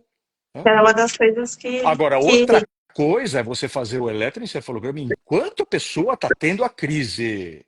Aí você pode flagrar as tais sinapses. É quando você, com vídeo, flagrou uma situação que reproduz aquilo que as pessoas veem, e aí você vê lá o eletroencefalograma de uma pessoa acordada. Aí é outra história, tá? Então, no caso, envolvendo consciência e a pessoa está fingindo, você consegue pegar. Mas note, o eletroencefalograma, ele não pode, né, você não pode confiar assim, né, num exame que, 70% das vezes que ele deveria ser positivo, ele não é. Ele é doutor, positivo em essa, 30%. essa, por exemplo, esse tipo de convulsão que eu tenho, da síncope convulsiva, convulsão não epilética e não psicogênica, a pessoa tendo crise, obrigatoriamente vai ter que constar no exame, no momento que ela tem crise? Não vai contar absolutamente. Se fosse uma crise epilética, teria que estar lá. Teria que estar, Teria que certo. estar. Se Agora, não quando está, não é é porque não epilética, é. Não é certo. epilética. Acabou. Ótimo, ótimo. É por isso que eu quero dizer, se você faz o eletro durante uma crise, você tem uma crise que, inclusive, pode até estar acontecendo e o indivíduo não ter perdido consciência. Isso existe. As Existe. chamadas crises epiléticas, né? Aí, no caso, é uma crise epilética não convulsiva. Estado de mal epilético não convulsivo. A pessoa chega sem convulsionar e está em epilepsia profunda. E se você não deu anticonvulsivante, ela não acorda. Nossa, que Eu já interessante. tratei muita gente assim. A pessoa chegou lá, você vai afastando, afastando a possibilidade, afastando essa, afastando aquela, faz tomografia, faz imagem, faz o líquor. Aí, de repente, fala assim: e se ela estiver em coma, né, por epilepsia? Porque às vezes você veja, o eletroencefalo não raramente ele é um exame que você consegue fazer num ambiente de pronto-socorro, porque geralmente é sala de ar-condicionado, eletroencefalografista é outra religião. Não tem sábado, não tem domingo, não tem, entendeu? Quer dizer, não tem, você não vai trabalhar no sábado, vai trabalhar no domingo, tem técnicos ali para fazer. Então, a maior parte das Sim, vezes a gente nem tem acesso a um eletro logo de cara, né? E quando você então faz um vídeo EEG para um paciente que supostamente tem crises epiléticas fora de controle, você está querendo buscar a situação de flagrar o momento onde ele estava sendo monitorado pelo eletroencefalo e estava tendo uma crise. Então, o vídeo serviu para mostrar. Agora, se o vídeo mostra a crise e no papel não está acontecendo nada, aí vem a suspeita da SINEP. Né? Pode ser. Agora, pode não ser. A pessoa estava acordada. Então, são os pontos. E aí também as chamadas alterações autonômicas. Né? Então, necessariamente, a pessoa que está tendo uma crise convulsiva não epilética não psicogênica, ela está pálida. Ela está refletindo o fato de alguém que não está recebendo sangue no fluxo sanguíneo cerebral direito. Então, ela está Fica pálida, mesmo. ela está suando, ela está com as mãos geladas, ela já não estava bem Doutor, ontem. Lembra que eu isso, até comentei isso com você? Eu falei, você não estava bem ontem já. Né? Então, não é out isso of da the blue palidez. completamente. Tá? Tem Isso da avisos. palidez. Eu vi, não presenciei nem nada do tipo, mas já cheguei a ler um momento que eu acho que o doutor pode me confirmar melhor. Pessoas com tonalidade mais escura na pele, pessoas negras, pessoas pretas. É mais difícil de ver quando a pessoa tá pálida? Não, Porque não não é. sei se você tá com a Não é. boca, não. Não Não? é. Não tem nada que ver. Não, não. Fica muito diferente. Ah, Dá pra perceber, né? nossa, dá para perceber. Tá. Claro que é muito mais fácil, aquelas pessoas que têm pele mais translúcida, então mais os pacientes com síndrome de Ehlers-Danlos, né? Que tem muitos negros também com síndrome de Ehlers-Danlos, gente. Então, é uma situação que não depende, né, da tonalidade da pele, melhor dizendo, da cor da É pra pele, não depende da me cor da pele. observar, né? Porque tem gente que não, A não consegue mucosa, perceber. a própria cor da pele em pastela fica diferente, É, sudorenta, pele gelada, toca no paciente, pele, mão gelada. meu Aí pode ficar geralmente com frequência cardíaca, muito. aí você vai olhar a frequência cardíaca, porque assim, não é nato no cérebro o que está acontecendo com a pessoa. Então tem que ver o que clinicamente trouxe a pessoa àquela condição. Que pode ser síndrome de Ehlers-Danlos provocando isso por exemplo, um colapso circulatório com baixa pressão, mas isso pode acontecer com pacientes com síndrome do QT longo, quer dizer, com problemas cardiogênicos, que apresentam pausas do batimento do coração maiores do que 2,5 segundos. Eu peguei um caso onde eu tinha certeza que eu estava lidando com um paciente com desautonomia. Não era. A paciente tinha crises convulsivas, uma atrás da outra, e só quando eu pedi o tilt test, ela veio no meu consultório, claro, eu falei, vou conseguir isso. Ela veio do tilt test com o diagnóstico. E não era desautonomia. Eram pausas do coração. Então ela tinha um quadro que ameaçava a vida dela, precisava rapidamente de um Que marca-passo. detalhe, né? Né? Né? E Então isso pode ser delicado. cardiogênico. E Tá? do a questão do vômito, ele pode acontecer. Tem gente que às vezes acontece também, tem muito eu acho que na sede, né? Algumas questões de refluxo também. E às vezes volta a comida, mas não é, não sei se é um vômito, se não é, mas também tem o vômito na convulsão. Porque também a convulsão às vezes acontece, pessoa, por exemplo, comigo, né? Às vezes eu tô pegando no sono, no início do sono, e convulsiona. E depois eu durmo de cansaço também, aí eu durmo de vez. Ou também já aconteceu de quando eu tô despertando de manhã, e às vezes convulsionar. E normalmente quando realmente eu tô mal, não é sempre, né? Mas aí tem essa questão do vômito, que às vezes muitas pessoas. Eu não vou acontecer comigo, questão do vômito. Já aconteceu, às vezes já senti muito enjoo, parece que vai voltar, acho que já até chegou a voltar alguma coisa, mas não vomitei aquele vômito, que realmente, né? É, Super visível. ninguém vomita inconsciente. Né? Tá, Graças a Deus. Se vomitasse inconsciente, o problema é que ia para o buraco errado. sim, Então, vômito é uma propriedade de quem está consciente. tá, Né? E no caso, a consciência pode ser intermitente. Porém, o que acontece é que, quando alguém vomita, desencadeia um reflexo vagal e aí ela pode perder consciência novamente. Né? certo. Então, o vômito não está diretamente relacionado nem como A fator convulsão. causal, muito menos até com epifenômeno, assim, ou seja, alguém que está convulsionando normalmente não está vomitando. Mas existe aquela questão que a gente faz, né, assim, de explicar a alguém que está, por exemplo, tendo um ataque epilético ou tendo uma crise convulsiva de qualquer natureza, a gente preza por tentar deixar essa pessoa de lado, porque se ela vomitar, pelo menos ela não aspira o próprio vômito. Quer dizer que a Sim, pessoa pode vomitar com ela convulsionando? Não, não. Seja com ela convulsionando ou não, que não vai acontecer geralmente quando ela está convulsionando, mas se ela está de barriga para cima e ela vomitar, ela pode aspirar. sim. Então, de Esse valor, preferência, a gente deixar o paciente de lado, né? Mas que o vômito não faz parte necessariamente dessa condição. Agora, quando faz, muitas das vezes quem levanta para vomitar, por exemplo, correndo, vai ter tontura, né? E vai, ao vomitar depois, também tentar levantar, vai ser devagar, porque vai sentir tontura, porque existe o reflexo vagal envolvido aí na história, né, é, Conceição? O plexo vagal também tá ali, é o que, É. às vezes, é o que mais dificulta. Doutor, muito obrigada. Imagina. Sensacional. Que Suas legal, super legal. explicações. Olha, É, eu acho que, eu não sei se você está vendo isso, eu perdi um pouco aqui, mas tem várias perguntas, me parece.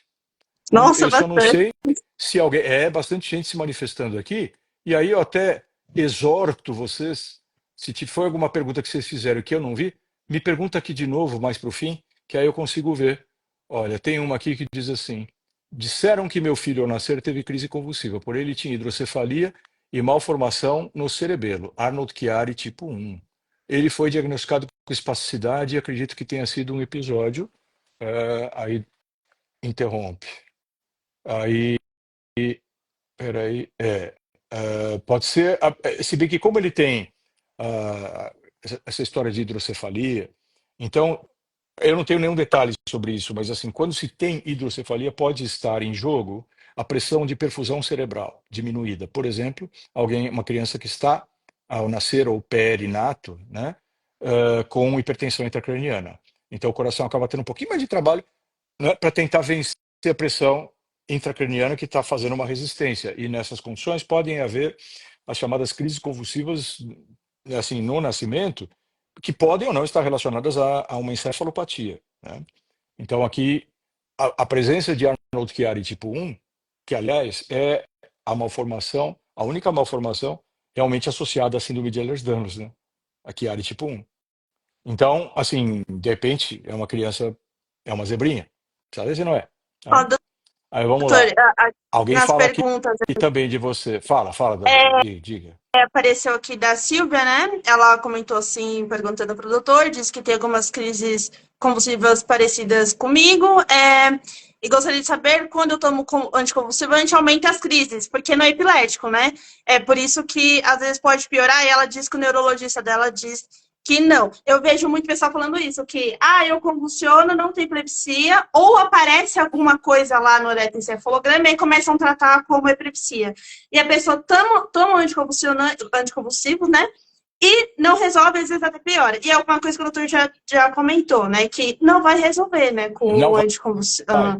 E, Não doutor, vai. quando a gente tá assim, por exemplo, tem crise, tá num estado, tô me sentindo muito mal, e às vezes dá dor, porque eu, por exemplo, eu sinto muita dor no corpo após, porque tem esses movimentos, nossa, eu fico moída depois. E às vezes fica com tanta dor que preferem ir no pronto-socorro para tomar medicação, aliviar a dor, e às vezes tem a compulsão lá.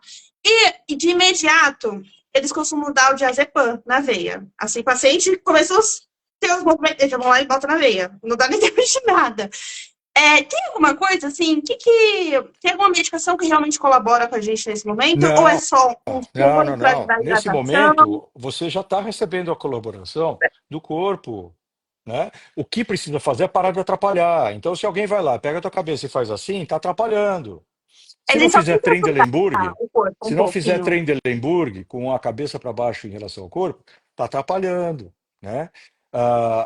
E ambiente, assim, quem aqui que está nos ouvindo nesse momento ou graças à tecnologia ouvirá a gente depois acessando o meu Instagram, coisa do gênero, Fica salvo depois da sabe, live, gente, para sabe que poder se tem assistir. isso, a pessoa, vamos dizer assim, ela não está se sentindo bem, né? Ela já não está legal. Então, ele não a epilepsia, a pessoa, se você tirar a crise convulsiva dela, ela é uma pessoa completamente normal. Ela não sofre de nenhuma outra coisa a maior parte das vezes, é isso, né? A pessoa tem a crise convulsiva. Você dá um anticonvulsivante e a pessoa estuda, trabalha, blá, blá, blá, blá, com os problemas e efeitos colaterais de cada um, aquela coisa toda. A gente escolhe muitas das vezes o anticonvulsivante pensando como se fosse eventualmente um casamento. Olha, acho que você vai dar certo com aquela ali e tal. Então a gente vai pensar qual é o melhor anticonvulsivante para essa pessoa. Agora, se você está tratando alguém, continua tendo crise do mesmo jeito, reflita sobre as condições em que as crises acontecem. Pode ser síncope reflexa, pode ser porque tossiu, pode ser porque alguma coisa trouxe aquele colapso, ou está trazendo aquele colapso. E quando tem aquele colapso, tem outros sinais. Está pálida, tem um monte de outras coisas. E está tendo, muitas das vezes, um aviso na consciência, mas solenemente ignorado pelo médico, ou a pessoa chegou lá, também no pronto-socorro, desacordada, não sabe o que estava acontecendo e não sabe descrever, né? Então, descrição é importante, mas o que convoca muitas das vezes você a refletir sobre isso é ver refratariedade. O paciente está lá tomando um ótimo anticonvulsivante, dose teoricamente boa, e continua. E outra coisa que você vai olhar, o tipo de crise relatada para o tipo de anticonvulsivante. Se ele for, em princípio, né, puxa, parece uma crise parcial, pô, então você tem ali desde a lacosamida até a carbamazepina, etc., escolhas mais características dentro daquela. Eu estou querendo dizer isso apenas pelo fato de que você não está vendo alguém dando gardenal quando o gardenal não era suposto a funcionar. Não, já passou em um, dois, três neurologistas, pensaram no mesmo remédio, coisa do gênero. Os casos que eu recebo são assim. Não já tentou com três, quatro, cinco neurologistas até perceberem que, na verdade, continuava do mesmo jeito. E aí você vê que, às vezes, já vem aquela parte do ser humano perigoso que o médico pode se tornar, né? O médico ansioso pode se tornar alguém armado, né? Até os dentes, tentando fazer com que aquela pessoa engula, que afinal das contas, aquela verdade, ela é epilética. Ok, então Sim. vai ter que fazer o quê? Cirurgia? E aí indica, né, eventualmente, um neurocirurgião para ir lá fazer uma mini lobotomiazinha para tirar a crise convulsiva do indivíduo. Eu Doutor, tenho casos no meu consultório em gente que já operou, tá? E continuou tendo crise. E aí olha, você foi lá, eu fui lá, deu um remedinho, sal, subiu pressão, parou. salva muito a gente. Salva, salva. Ó, dois comentários que interessante que eu esqueci até de comentar. Um é até da minha irmã, que ela participou aqui da live, falando assim: quando a Miriane estava internada, eu queria entubar, porque eu já vi outros relatos de outras pessoas também que participam lá no grupo do Descomplicando falando: queriam me entubar. E vi relato também de gente que foi entubado, porque a crise convulsiva não parava, eles não acham, assim, não acham motivo para a pessoa tá tendo aquela crise, né? Como foi no meu caso, não achavam motivo para estar tendo a crise, então só podia ser psicogênica para eles, né? E aí começaram até mesmo de ameaçar de querer me entubar para ver se parava aquelas crises. Eu acho Pela que, tipo, ameaça, como se fosse colocar a né? pessoa, o Acho que pela paciente, ameaça. É paciente terrorismo. É, é, é outra história. então, no meu caso, eu senti isso. Eu senti que a médica, eu acho que estava dando uma ameaçada para ver se eu parava, entendeu? Para ver se, eu vou botar um pânico, para ver se ela para. Mas no meu caso, o que eu vou fazer? Não adianta. Não parava, dá vontade. Nossa, tomei vários diazepam, não para. Teve momento que talvez melhorou alguma coisa com o diazepam, mas voltava. Eu acho que é porque a pessoa fica tão grog, que chega um momento que ela dorme, sabe? Mas parar mesmo as convulsões não parou nada. Não E para, eu não vi para. pessoas que acontece isso, de entubarem. E outra coisa que, não, agora eu não tô achando o nome, mas parece que é um moço aqui que perguntou, que falou que sente muito frio. Eu também, eu sinto muito frio, às vezes, quando volta, um calafrio, um frio assim, pode estar calor que for, mas eu sinto muito frio. Também faz parte, né? Após voltar, tanto desmaio Sim, como sim. convulsão. E isso. E só para deixar claro também, alguns estão perguntando aqui sobre o movimento dos olhos. Sim, pode olhar para o lado, foi o que a gente falou, né? Mas em geral mesmo é mais para cima mesmo. Às vezes olha para o lado, mas é olhado conjugado, né?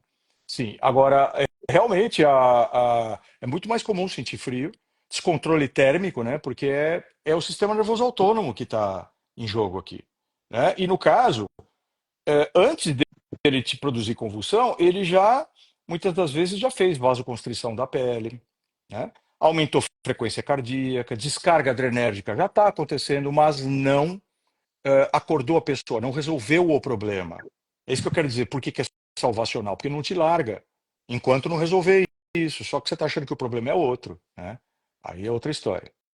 Ah, Olha aqui, é possível a vasovagal dar crise com a pessoa deitada ou seria epilepsia mesmo? Não, o fato de estar deitada, a própria Miriane já falou aqui que já teve vezes que ela teve crise convulsiva, foi uma das primeiras perguntas que eu fiz para ela, né? E ela respondeu sim, olha, deitado já tive. Sim, pode acontecer? Claro, pode sim. É a mais comum? Não, não é a mais comum, mas a pessoa já não está bem. Já não está bem.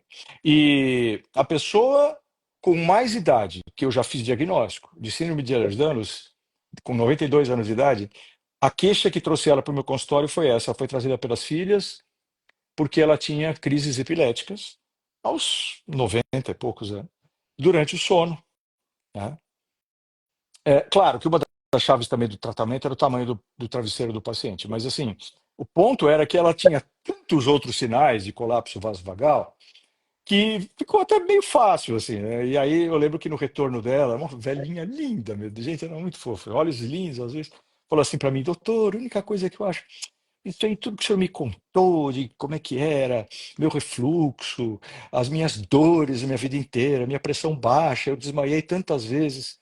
E o canalha do meu marido, eu queria que ele tivesse vivo hoje, para ouvir o senhor falar. Ele faleceu há 15 anos e não acreditava em mim, né? Tantos Esse anos, é, nossa, imagina. nossa, não acreditava nela, mas eu já desmaiava. Agora, as filhas tomando conta, né? Aí viram ter convulsão, né?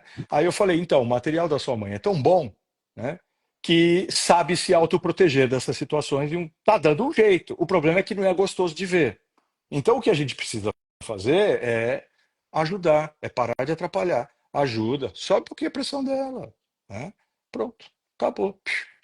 E aí, e ela tomava dose alta de anticonvulsivante. Não resolve nada. Então é isso, né, doutora? A gente focar na subir a pressão, o sal. É, água gelada pode ajudar também? Ou não, na vasoconstrição, para melhorar também É, essa circulação, olha, em geral, o que você vai fazer com a água gelada da é hidratação, pouco perto do que o indivíduo já fez consigo mesmo. Agora, quando é certo? Por favor. você, né, que está eventualmente sentindo isso, água, não gelada, não precisa ser gelada, pelo amor de Deus, água, né? Tome bastante água. Agora, é importante dizer que nem toda crise convulsiva não epilética, não psicogênica, advém por causa de colapso circulatório. Pode acontecer conjuntamente, por exemplo, parte disso por hipoglicemia. Então, especialmente as pessoas que têm hipoglicemia conjuntamente a quedas de pressão, estão mais suscetíveis a ter as crises convulsivas não epiléticas e também a apneia obstrutiva do sono. Tem paciente, especialmente assim, com mais idade, que eu só consegui tirar a crise convulsiva não epilética também tratando com CPAP. E aí, nesses Vai casos, né, aquele vocês sabem aparelhinho, que né? Que usa. nem sempre é fácil usar o CPAP. Entretanto, as crises convulsivas não epiléticas são tão teimosas que conseguem, às vezes, convencer o paciente de que ele tem que usar o CPAP. Né? Era só alguém mostrar para ele que, se ele usasse o CPAP, ele não tinha as crises. E foi o que aconteceu. Então, Ah, em é alguns casos, eu tratamento. tenho situações onde você tem as três coisas acontecendo. Não é fácil de acontecer isso. Por isso que nem é comum. Né? Sim. É isso. Acho que também é muita gente perguntando, né? Que gostoso. Vamos terminar porque senão a turma começa a abandonar aqui. Mas eu, olha, quero super agradecer você, Eu Miriane. Show de bola, muito agradeço, legal. doutor. Muito obrigada pela explicação. Tenho certeza que não foi só esclarecido para mim, mas para muitas pessoas. E provavelmente também essa live normalmente fica disponibilizada depois no perfil do doutor. E vai também ajudar muitas outras pessoas que depois conseguem Tomara. assistir também. Doutor, obrigada. Sensacional. Que legal. Sensacional as Parabéns você explicações. também, viu? Muito. Eu que agradeço a oportunidade, Obrigada pelo seu tempo. apesar de ser o meu Instagram, ela que chegou e me cutucou e falou, doutor, vamos falar isso, porque tem uma turma lá que eu tô, com quem a gente está falando e nós estamos muito angustiados com isso tudo. Eu falei, bora fazer. Porque vocês viram como é organizado, né? O meu Instagram é super organizado. Então, às vezes é complicado, eu estou, às vezes, repetindo algum assunto ou não. Então, a pessoa tem que olhar esses reels, né? Tem E vai muita vendo o que informação. gosta. Eu ainda pretendo me organizar o suficiente para fazer isso de forma mais fácil de identificar cada assunto, tipo no YouTube ou coisa do gênero. Mas para isso, eu não sei se eu tenho que nascer de novo, do ponto de vista de Me tempo, né? emocionei com tanta informação, gostaram das informações. Que Que ótimo, legal, que gente. legal. Bacana. Obrigada. Olha lá. Miriane, foi muito bom ouvir explicações, assim passamos a conhecer um pouco sobre esse plano de saúde. Olha, tá vendo? Ilustrado, aqui ao vivo e a cores. Gente, obrigado, Miriane. Obrigada, Beijos doutor. enormes para todo Ótima mundo. semana para todo mundo. Obrigada, doutor. Contribuam vocês também sei lá, com dúvidas, e se quiserem participar e tudo, ainda me contando uma questão que entre dentro da chamada Ah, neuroesquisitologia, nós estamos é, aqui. o doutor Hum, falou que no final da live ia comentar sobre boa. também uma possível live depois com uma paciente, né? Aí talvez você tenha que ver com ela, sobre ela ter a síndrome do cárcere privado, a pessoa cárcere privada, ela tem um livro também. Síndrome da pessoa encarcerada.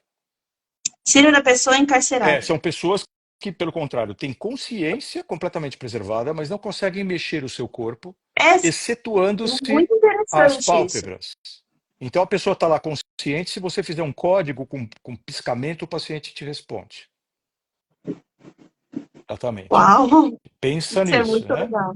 Sim. Pensa nisso, tá E bom? tem um livro, é isso?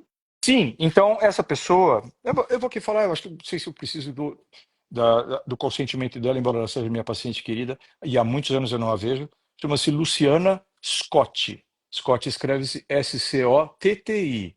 Luciana Certo, Scotti, ela escreveu alguns livros, essa menina, uma menina linda, linda, certo. linda, que com 30 e poucos anos de idade teve um AVC, e esse AVC, acidente vascular cerebral isquêmico, provocado por uma trombose numa artéria, que, que irriga o tronco cerebral, e a parte do tronco cerebral irrigada por essa artéria, que infartou nesta paciente, é uma parte que conecta a consciência com o resto do corpo.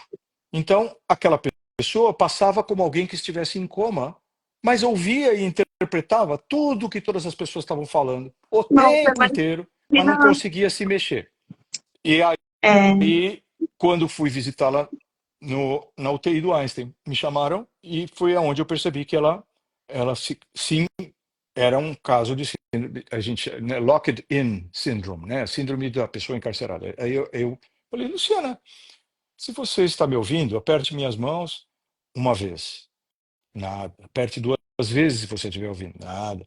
Aí eu fui para os olhos. Pisque uma vez. Pá. nossa, que incrível Você está isso. me ouvindo? Pisca uma vez. Você agora vamos combinar o contrário. Eu quero que sim seja duas piscadas. Você está me ouvindo? Tim, tim. Né? Estava lá. E inteligentíssima. Ela Nenhum médico que tinha bioquímica, feito isso antes bioquímica, de ir com ela, menina. bioquímica e fazia farmácia bioquímica. Fez pós-graduação em coenzima Q10, depois disso tudo, tá? Ela só mexia um dedinho, gente. Escreveu 4 livros mexendo um dedo. É isso aí. É muito incrível. O livro, Nossa, é se incrível mesmo. não me engano, chama-se. O primeiro livro dela, se não me engano, chama-se Sem Asas no Amanhecer. E Legal, vou procurar. procurem, depois vocês vão olhar, mas é legal até ver os outros, porque o esclarecimento surge do primeiro para o segundo, é onde eu entro na história. Né? Se não me engano, Eu era esse. imagino que não tem nem comparação, assim, mas muitas das vezes é a sensação também de quem às vezes convulsiona, por exemplo, fica meia fase, você não tem controle do seu corpo, mas às vezes você tá ali escutando, não consegue se mover, não consegue dizer, não consegue nada. Imagina no caso dela, né? Eu não sei quanto tempo ela ficou nessa situação, mas é angustiante, né? Nossa, que luta! Que deve ser muito interessante, a história dela é muito bonita, eu vou procurar Muito depois. Obrigada, incrível, doutor. imagina, muita sequela, tadinha, mas olha, é uma história, é comovente, é bem legal. Gente, bom domingo, boa semana para todo mundo. E aí Boa vamos pensar numa semana, próxima, a abençoada gente para vai você. se vendo por aqui. Tchau, Obrigado, doutor. Milene, beijões. Tchau, Obrigada, boa tchau. noite. Até, boa Tchau. noite.